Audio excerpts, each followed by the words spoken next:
Welcome back to Life on Purpose.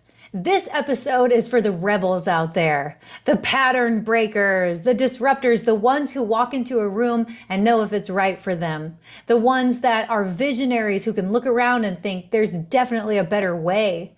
Because that's what this episode is all about. It's about breaking the mold and reimagining everything and just refusing to settle. It's called No Pink Walls or Wicker Furniture. Which started as an inside joke, but became our life philosophy, our creative movement. It was how we rebelled against the broken system of wellness. I'll take you back because it all started on one of those ordinary or seemingly ordinary afternoons that ends up changing everything or ends up giving you exactly what you need to do exactly what you were meant to. And that's what happened with us. So Matt and I we were wandering around the city. It was when Sutra was just an idea. It was just an idea we had. And we were just walking around talking, soaking up the vibes and talking about life and purpose and what might be next for us. And that day we weren't searching for a sign. And we got one, because that's always how it works, isn't it? Right? When you're not looking is when you find everything. And so we passed a wellness studio when we were out walking around, and we stopped, we looked in the windows, and we were curious, and it looked exactly like what we thought. It was polished and serene. And as we stood there looking in, we both kind of went quiet. It was like we were both thinking the same thing. It was exactly what we'd come to expect. Like that's what we thought it was going to look like. And exactly what we didn't want. We didn't want that sort of, Pinterest board called calm, pale pink walls and wicker furniture that was arranged just right, like a lobby, like a spa lobby waiting room, or salt lamps and tabletop fountains, and really mostly the whispered voices floating in and out, the mantras written in cursive on the walls. It just felt so off, even though the aesthetic was on point for what was the aesthetic in wellness at the time. Like that's what it looked like. That's what you did. But it felt so wrong for us. There was no soul, no spark, no truth. It was just soft, but not strong, And we like the idea of power over peaceful and powerful more than peaceful. I think there's so much peace that comes when you step into your power. When you feel strong and powerful, you also feel pretty peaceful. Anyways, it didn't feel, like it connected. That whole aesthetic, it didn't connect to us, our story, our struggles. It didn't reflect our world or the people that we loved. It really felt like it was made for a specific version of person, a specific version of wellness, one that excluded the messy and the loud, or just the different. And without missing a beat, Matt turned to me and said the sentence that would change everything. He said, "If we ever do this, there will be no pink walls or wicker furniture." And I just laughed because yes, exactly. That was it. And that line became our compass. At first, just a joke, an interior design joke, but the more we said it, the more it became a mantra for life, because it wasn't just about furniture or paint colors. It was about refusing to replicate something that didn't feel alive. It was about pushing back against the model or against the mold. It was about seeing through the pretty filter and saying, nope, that's not wellness, not to us. And that one moment, standing outside the window, that ignited something deep inside us. It sparked the knowing that if we were ever going to do this, it would have to be radically different. Not just in look, but also in feel, in soul. No pink walls, no wicker furniture meant no pretending, no posturing, just truth and fire and realness. And that's when the vision began. quiet at first, but then it became louder and more clear. We didn't want to mimic what was already out there. We wanted to make something that had never existed, something bold and raw, and didn't whisper, "Shh, be calm," but shouted, "Come as you are."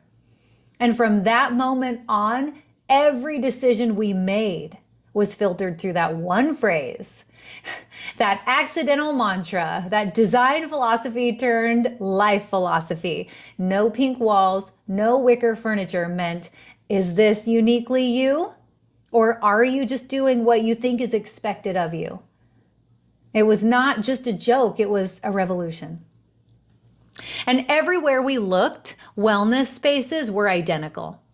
They were soft tones and soft music and soft-spoken teachers. Everything was like beige and beautifully curated, and the vibe was really gentle, and the branding was very soothing, and wind chimes and flutes. But beneath all that softness was a message that to us screamed loud and clear, whether it meant to or not. It said, if you're not already calm, if you don't already fit in here, then you don't belong here. And we thought, wait a minute, isn't the entire point of wellness to get calm? Isn't healing and wellness for people who are anxious and overwhelmed and grieving and stuck or frustrated or just scared or unsure? Maybe they're in transition, or maybe they feel like they're completely falling apart and they just couldn't feel comfortable even for a moment in that beautiful, beautiful, serene, perfect space. And we couldn't ignore that. We were seeing a culture of curated calm that didn't leave space for the storm. We started asking questions, like, okay, but what about the woman holding back tears in child's pose, hoping no one sees her? I feel like I've been that woman so many times. What about the man who's never meditated a day in his life, but walked in because he's desperate for something to change? What about the people who don't feel Zen, who don't fit the brand, who don't speak the lingo, but they still want to feel better? They still want wellness. They still want to heal. Because let's be honest, when healing gets reduced to an aesthetic, it loses its soul. We realized that calm wasn't the problem. It was the performance of it. Do you know what I mean by that?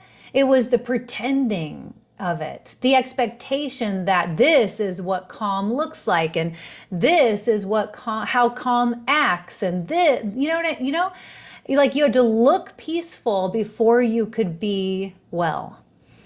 The pressure to be quiet, to be nice, to just breathe when you're dying inside. I don't know if you've ever had a panic attack or just strong anxiety, but when someone says just breathe in those moments, that's the last thing that will help you feel better. We didn't want to walk into a yoga studio and have it feel like we were in like a dentist's office. We wanted to walk in and feel alive, electric. We wanted a space that could hold everything. It could hold grief and rage and joy and sweat and laughter and just truth. All of it. A space that welcomed the full spectrum of what it means to be alive, to be a human being on planet Earth, and all the stuff you have to go through and get through.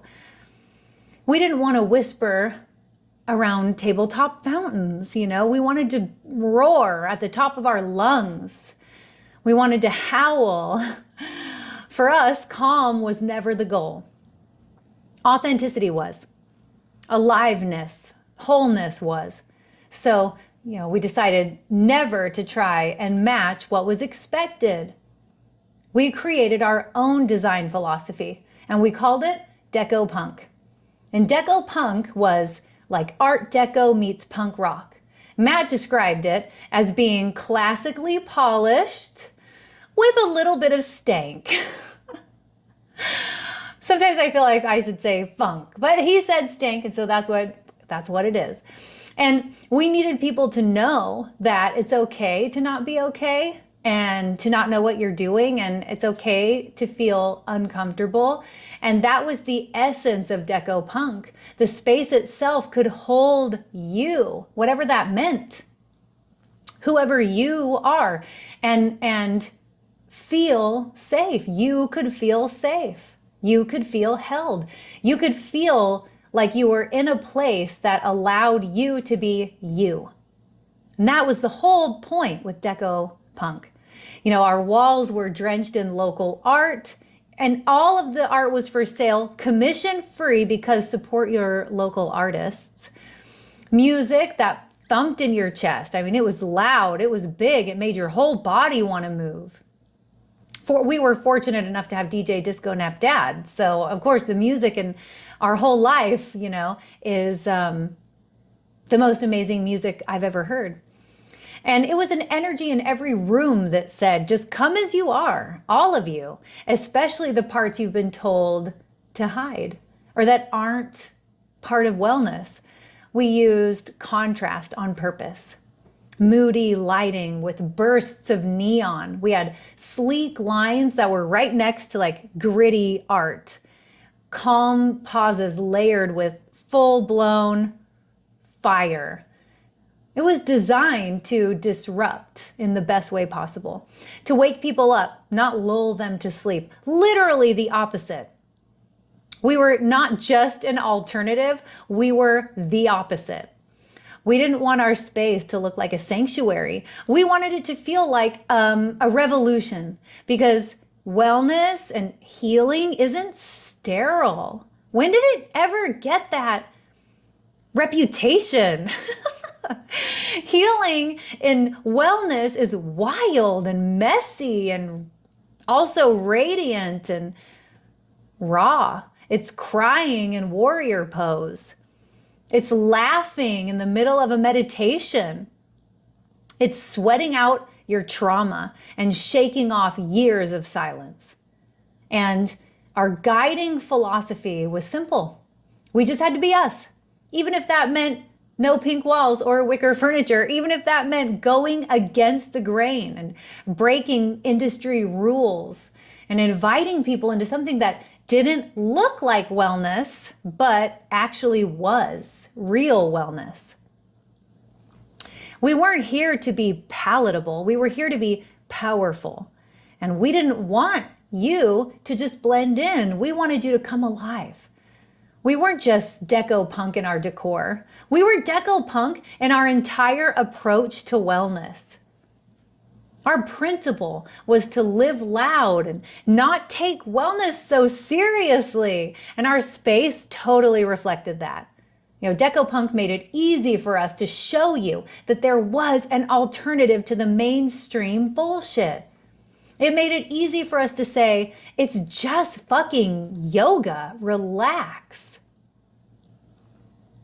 We changed the way wellness looked and felt and acted, and we changed the way it healed because we believed differently. So we taught differently and we served differently. And the wellness industry was just recycling the same old formula. They were like, stretch and breathe, and hey, throw in some sound healing and cue a gentle mantra and end with namaste. And I'm not trying to talk shit, but I am. Because listen, we love a good sound bath, and we chant mantras and we honor the roots, but at a certain point we had to ask, is this actually creating change? Are you getting what you need? Or is this a performance? Because the industry felt like, come as you are as long as you come like this. Sequenced from the same script, delivered in the same tone by 1,000 different teachers. Honestly, it didn't feel sacred. It felt stale, predictable. Because, where in that formula was there space for your trauma, your rage, your heartbreak, your neurodivergence, your nervous system? Where was the space for the person in the back row who's never felt safe in their own body? Where was the space for the first timer whose grief lives in their hips and whose anxiety is trapped in their chest? Those templates weren't built to hold real people with real pain. They were built to perpetuate a performance of peace. And that's why we never used them. Our goal was never to replicate a vibe. Our goal was to create transformation. We weren't there to perform calm. We were there to facilitate change.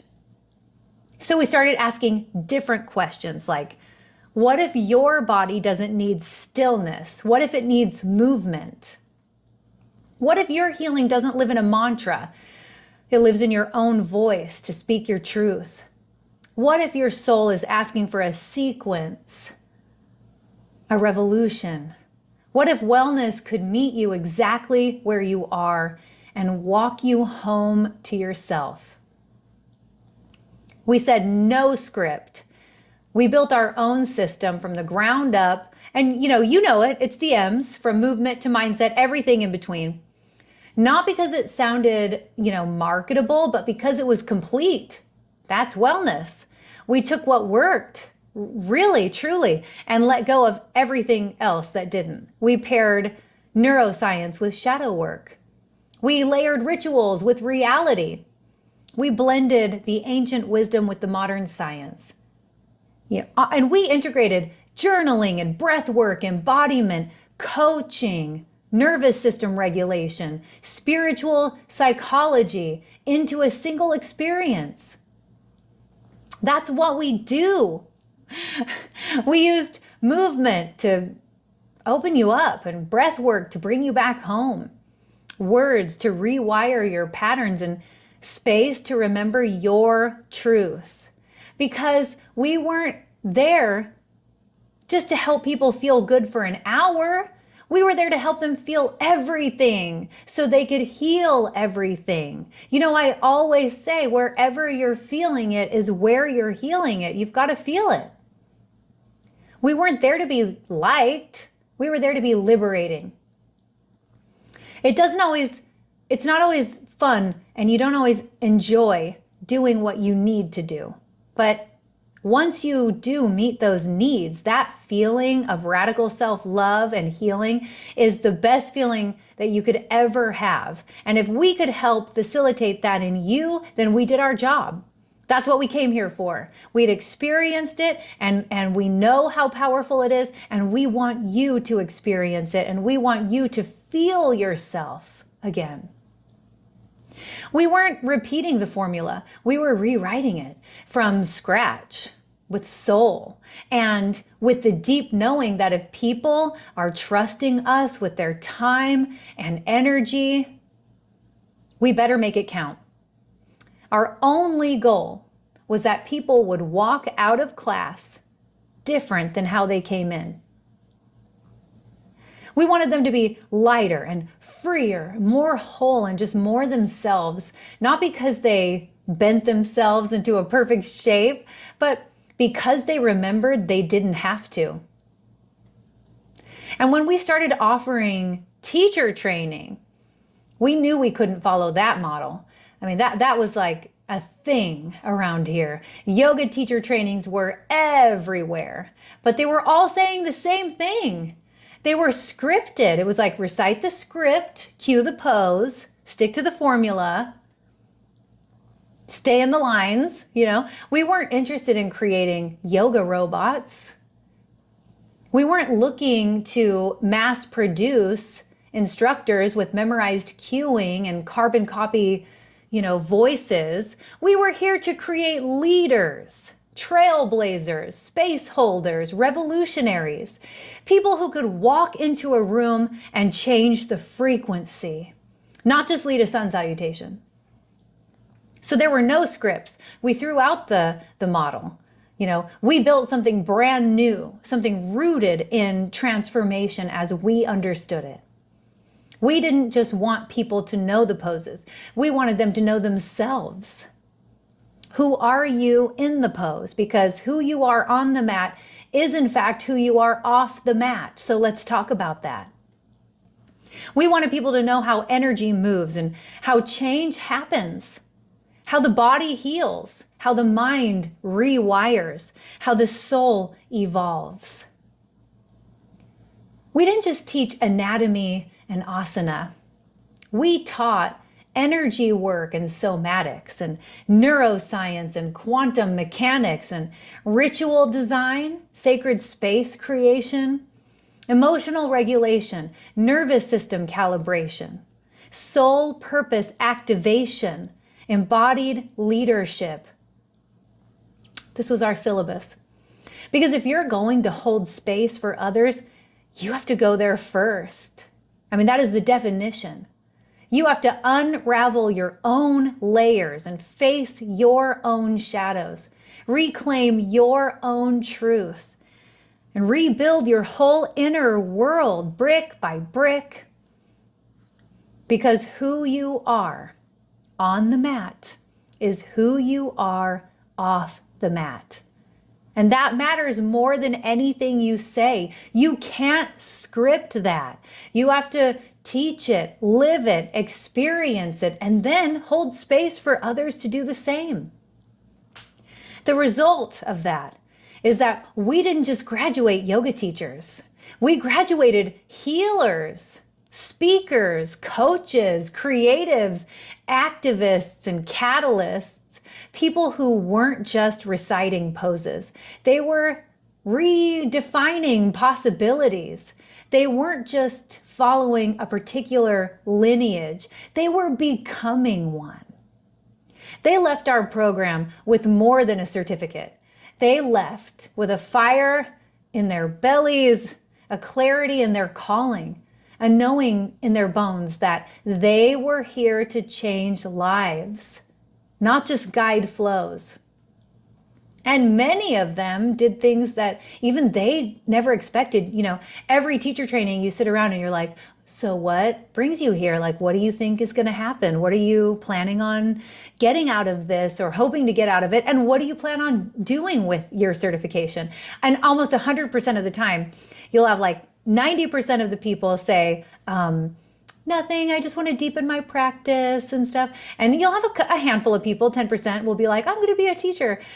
By the end of it, everyone is doing something incredible. They're starting, businesses, or pivoting their career, or launching podcasts, or facilitating retreats, or just becoming leaders in their communities and their lives. Because this wasn't just a training. It was a transformation, and that's what makes all the difference. And now after going through that transformation, you have the wisdom to hold space for other people to transform as well. And that's the real gift. That's what you're sharing when you decide to share your experience and your wisdom and your knowledge. You're sharing the ability to hold space for other people to do their own self-work. It's so beautiful. And what really proved that we were onto something are the people. We're the people, are the people, still to this day. The clients, the students, the community. We didn't just build a studio. We built a whole lifestyle, a whole deco punk lifestyle. It was a sacred container. It was a launch pad for personal revolutions. And over the 15 plus years that we had our physical locations, we witnessed thousands of lives radically transform. And not just physically or emotionally, but just entirely. They were like brand new people. They sometimes Matt and I would be like, so-and-so is completely unrecognizable and from the inside out. It's completely unrecognizable. Can you even believe that that is the same person? Look at how happy they are. Look at how healthy they are. And that's what it's all about. We saw people step into their purpose and launch their dream business, sometimes within weeks of stepping into our space. That happens so often. We saw people fall deeply in love with themselves, and then just turn around and call in the relationship they used to think was impossible. They started families after years of being, infertile or struggling or challenging with that, because they finally learned to soften and trust into joy, into safety. And what happens then? Boom, everything.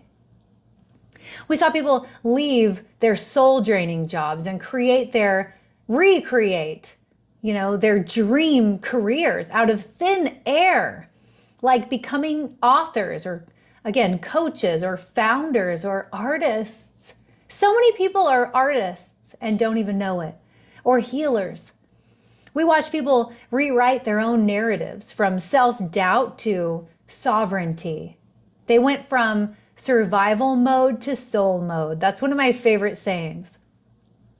We witnessed weight loss, cancer remission, depression, and anxiety transmuted into laughter and purpose and peace. There were nights in the studio when the energy was so intense, tears just flowing, laughter erupting. You could feel it in the whole building. Something sacred is happening here, something electric. And in teacher training, Matt and I had a running joke, and this is just, it's crazy how true this is. And even to this day, we always joke, if you graduate this program, you're going to quit your job and move away. And that's like what they did. That's what they did. That's what they do. We loved it. We still love it. It came true again and again and again. People left their entire lives behind. And not because they were running away either. It was because they were running home. Home to who they really were, what they really wanted. Home to the truth that they had buried under other people's expectations or their obligations or even just their old belief system. They started studios. So many of our graduates opened studios. It was a point of pride for Matt and I, for our program. They created companies. They launched their coaching practices, their wellness centers, their dance studios, their nonprofits. They really did. They got loud and visible because they finally got free. It was beautiful. And it was also heartbreaking because they would leave and we would miss them. They would be members for years and decide to do teacher training. And we loved it. And also it was heartbreaking because we knew as soon as they graduate teacher training, they're probably going to leave, like the state. They're going to go and we're going to miss them. But it was everything we hoped this work could be. Freedom.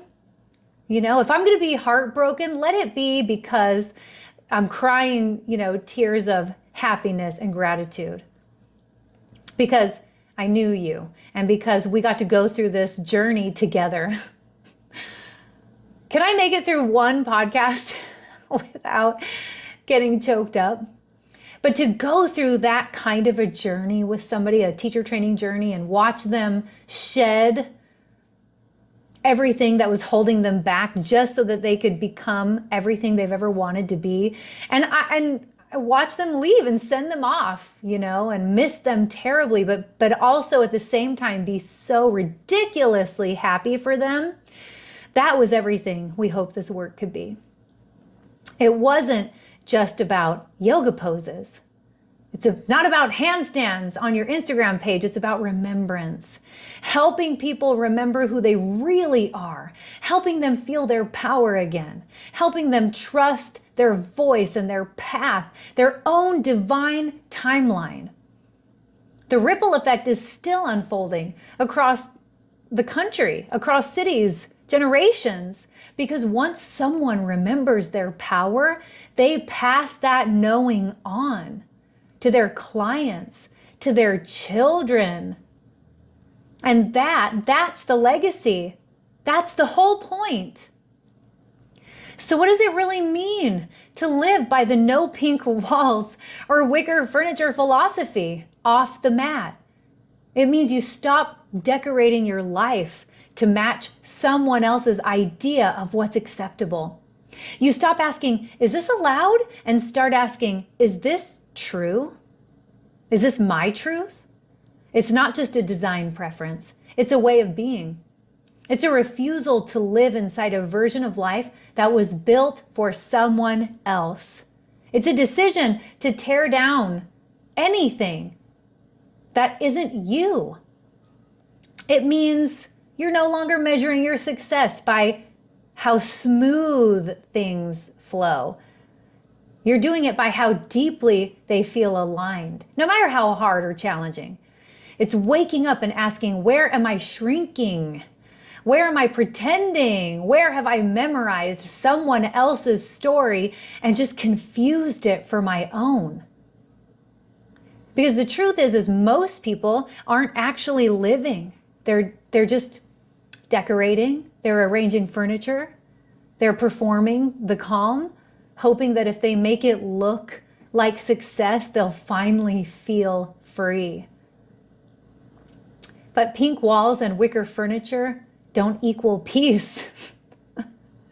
Because aesthetic isn't authenticity. Living by this philosophy means choosing truth over trend. It means, burning the template and building something that's just you. It might look like leaving the job that pays the bills but bankrupts your spirit, or starting the business no one understands yet, but you can't stop dreaming about it. Wearing the outfit, the hair, the vibe that feels like you, even if it breaks all the rules. What are the rules even? Creating art that doesn't match the algorithm, but it moves your soul. Saying no to, it's almost right, and just waiting for a hell yes. It's breaking the generational cycle. It's moving, it's ending, it's saying not anymore, or saying yes to all of it. It's not always easy. Sometimes it's lonely, and sometimes it's messy, sometimes it's hard to explain, but it's always worth it. Because when you stop performing and start actually living, that's when you come alive. That's when you know yourself. That's what it's all about. You become magnetic. You attract people and opportunities, ideas that were only meant for the real you, and you can only receive those ideas when you're really alive. You start trusting your gut and just rebelling against the matrix. Right? You don't copy, you create. And without even trying, you become a living example of what's possible. When you choose authenticity, what's possible? You walk into the world uncontainable and just untamed. And suddenly, you're not just breaking the mold, you are the mold. And did every studio in our area hijack our deco punk philosophy? Not all, but most. And that was the goal. One of the most powerful lessons this journey gave us was that it pays to be different. It pays to be honest. It pays to be boldly and radically you. And the word pay doesn't mean money. It means energy and meaning and what you get back when you show up in your full truth. Because when you create something from the deepest part of you, that's not filtered or photoshopped, that's when you build resonance and trust and a brand that breathes, evolves. But in the beginning, it doesn't always feel that way. Like for us, when we first opened our doors, there was a few moments where we were like, are we too much? Are people gonna get this? Maybe we should just soften it just a little bit. Maybe just a little deco punk. Maybe we could just blend in enough to be accepted, and then we'll, be ourselves. But there were so many moments we could have played it safe. And in those moments where we even considered it, we could feel the soul exiting our body. Like, no, that is no longer you. Every time we considered it, even for a moment, we could feel that exit. The spark faded, the joy left. The soul of the thing just slipped further away. So we were like, no, absolutely not. If this whole thing crashes and burns, at least we'll go down as ourselves. At least we won't have to spend our lives building a business that we wouldn't even want to work for, or creating a brand we wouldn't want to be part of, or becoming a version of ourselves that never felt real. And what happened instead for us is it worked. It resonated, it caught fire. People weren't looking for another pretty, polished, perfect wellness space or brand. They were looking for something real that they could relate to, that was alive, that felt raw. They were looking for something that gave them permission to be themselves too. So whatever it is that you're building, whatever chapter you're stepping into, please don't dilute it. Don't sand off the rough edges, and don't turn down the volume on your own magic, because the second you start performing is when you lose your pulse. So say it loud and let them feel it. And hey, you know what? Let them misunderstand it, because let them talk about it. The people who are meant for you, they'll get it. They'll find you, and they'll thank you for being the one who freed them. The world doesn't need more perfect. It needs, you and neon with teeth and on purpose. For years, our Deco Punk philosophy lived inside the walls of our studios. It was in the murals painted by local artists. It was in the music. It was in the scents and the feeling. And the moment you walked in, you were like, I don't have to pretend here. Our walls weren't just decorated, they were alive. And now we don't have those walls anymore. But here's the thing we've come to understand. We never needed them. Deco Punk was never about the geographic location. It was never about the aesthetic or the architecture. It was always about energy, philosophy, presence. It was the refusal to follow a formula, the radical decision to lead with soul. It was, and it still is, our way of being, our way of teaching and serving. And now that we're fully online, that spirit, the one that made people feel something the moment they walk through the doors, is no longer limited by location. We move through the Wi-Fi right into people's homes. We meet you where you are and invite you into something more. We bring it in every Zoom call, every coaching session, every breath work or bar class, every podcast, every workshop, every time we go live. It's in every email and every offering. It still is in every decision we make. Because Deco Punk isn't how we decorate. It's how we activate. It's our promise to you. This is about lighting the fuse in people's hearts and helping them wake up, not just to wellness, but to their own aliveness. So we might be digital now, but we're anything but detached. Our online studio doesn't have four walls, but it has rhythm and soul and sacred fire. That's what Deco Punk has always been. So we didn't lose anything when we left the physical space. We expanded it, because Deco Punk isn't confined to a building. It's a frequency. And now that frequency, it's in the world. So when we say no pink walls or wicker furniture, we're not talking about decor. We're talking about a full body, full soul refusal to replicate what's broken. We're talking about letting go of performance, shattering the illusion of perfection, because self-care isn't sterile. It's not a whisper. Self-love is wild, it's sacred and messy. I like to think of it like it's a storm and a sunrise at the exact same time.